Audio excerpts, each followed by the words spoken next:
When are you going to decide to start letting go? When are you going to decide to let the problems that you faced years ago or months ago go? It's so oftentimes where we hold on to traumas and we let them affect us for the rest of our lives. And it prevents us from developing as a human being just because we hold on to these problems. Let's say I got cheated on 2 years ago, 3 years ago. The next partner I face, I'm going to be extremely insecure that they're going to cheat on me. And I hold on to that and I carry it from person to person to person to person to person until I start getting rejected by everybody just because I'm holding on to an insecurity that doesn't apply to everyone. You can't generalize to everyone. You have to start letting go. A lot of issues that you undergo, maybe being neglected as a child or anything, you feel as if that problems that you were going through when you were a kid wasn't big enough deal for you to talk to your parents about, and it made you feel like you were alone. You have to let go.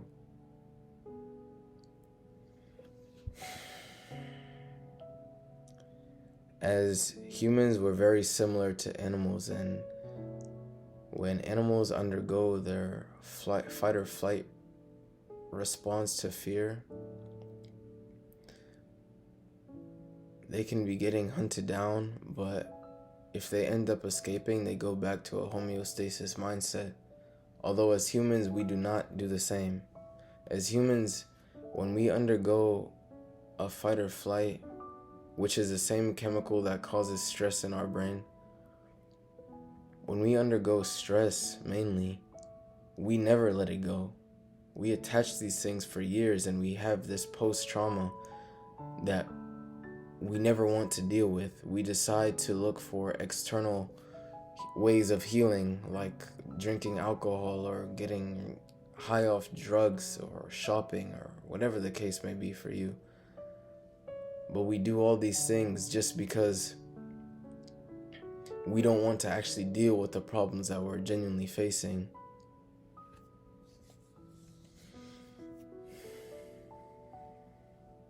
It's very difficult for us as humans to want to talk about our problems, especially because I know that a lot of times, and I do this as well, we just feel like whoever we speak to, nobody will relate or care about the problems that we have.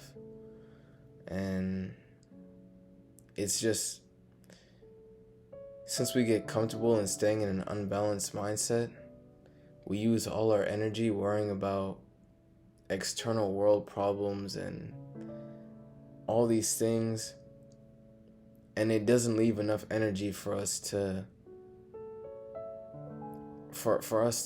keep in our internal self, like our immune system. Hence why when we start stressing so much or anything, like undergoing depression, whatever, we end up getting sick.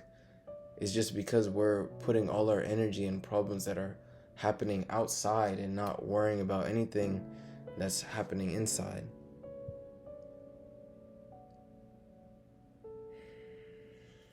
From a psychological perspective, the other production of stress hormones creates anger, fear, and envy. The stress response and the hormones it triggers force us to focus on and obsess about the body and the environment. And as a result, we begin to define ourselves as we begin to define ourselves in between the physical realm of things. We say that we're this and we're that based off of things that we own or people that we know or whatever.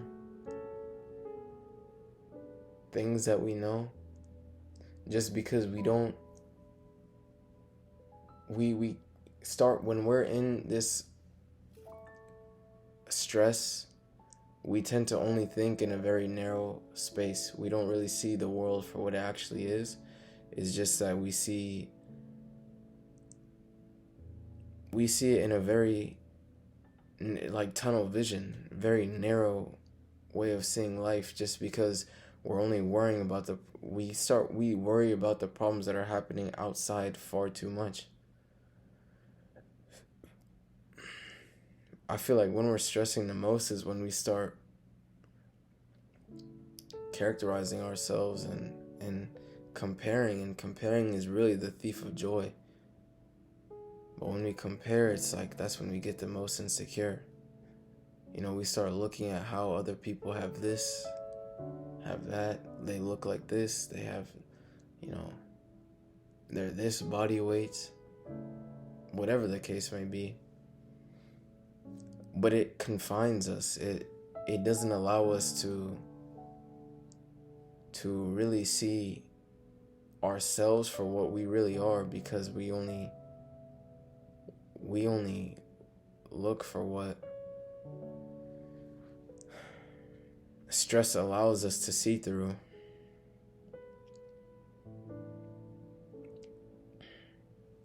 I feel like the more we live impacted by stress, the more it becomes our identity. Because we so often don't let go of things, we let these things define us and become our actual identity. So being someone who's envious or whatever, it becomes who we actually are. We start doing these things casually, and that's what we also start becoming known for, or even being a mad person or a sad person, whatever. It's what we end up becoming, because that's what we become. It becomes normal for us to be and become used to stress and live in stress. So when we're talking to somebody, we start saying how, oh, this person has this and I don't have that, and just you'll be able to find your group of people just because you're all going through the same problem. A lot of times, misery loves company, so when you start doing it and maybe somebody else or you find a group of people that are going through stress or problems the same, you guys start to relate on all these things that change your whole identity from who you actually are to a completely new person. Because the way that life used to be as y'all were kids, we always talk about how we loved being kids. Like, life was so much better when we were kids. I feel like then that's when we were in homeostasis. That's when we were most balanced. It's as we grow older and we undergo a lot more stress, we start getting used to living in stress. That's when that starts to become our new identity. And it restricts us from seeing life for what it really could be.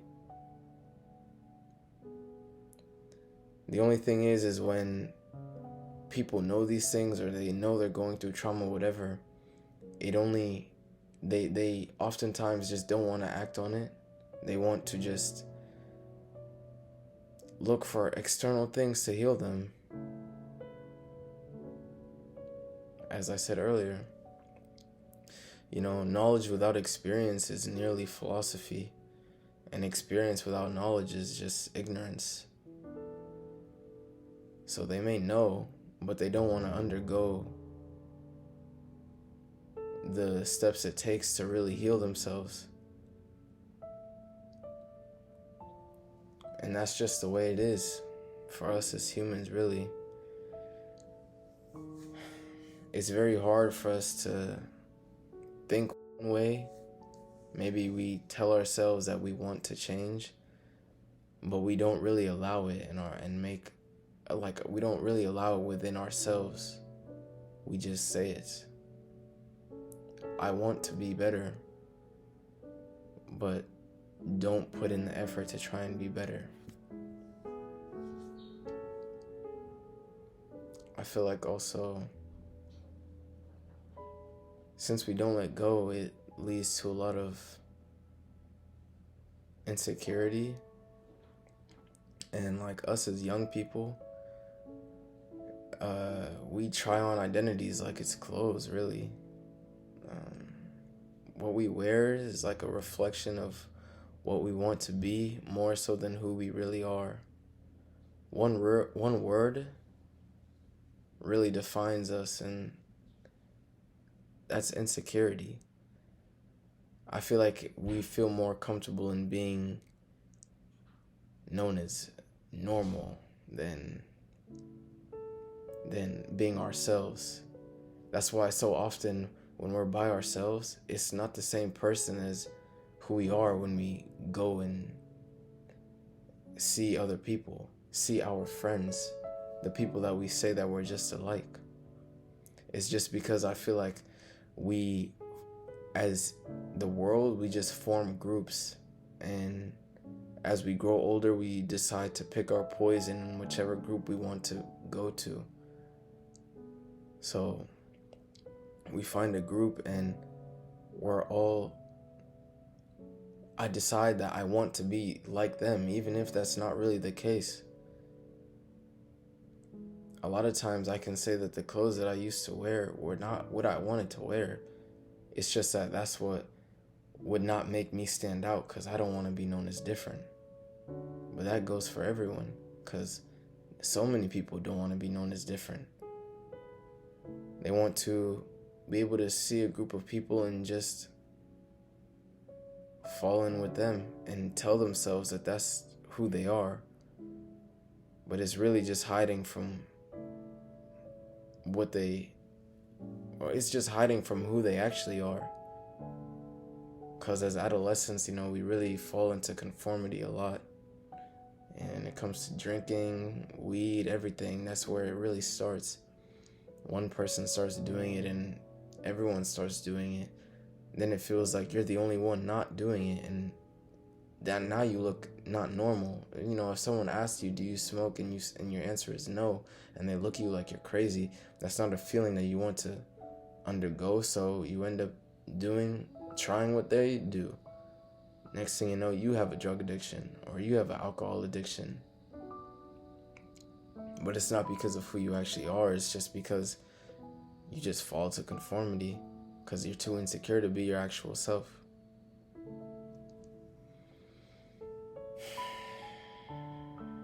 We have to think of our post-traumas and things that we've, undergone from a long time ago as like a closing door, or closing doors on us.